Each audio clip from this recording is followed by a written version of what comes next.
من كانت الأيام والليالي مطاياه سارت به وإن لم يسر. يا معشر الأحبة، الأعمار هي أيام وليالي، إنا لنفرح بالأيام نقطعها، وكل يوم مضى يدني من الأجل، فالأيام مراحل تطوى.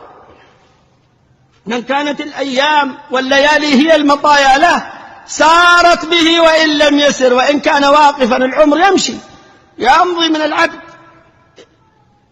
لهذا يقول القائل: نسير إلى الآجال في كل لحظة وأيامنا تطوى وهن مراحل، ولم أرى مثل الموت حقا كأنه إذا ما تخطته الأماني باطل.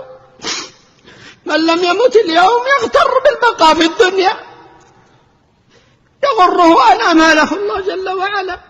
وما أقبح التفريط في زمن الصبا، فكيف به والشيب للرأس شاعل. إذا اشتعل الشيب ما بقي شيء من العمر.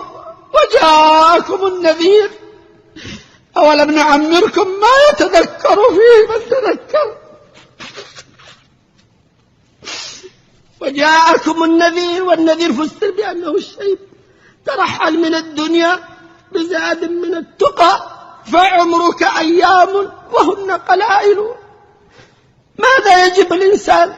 ما يجد شيء، كله سيغادره، سيلف في لفافة من قماش في بتر من الأرض.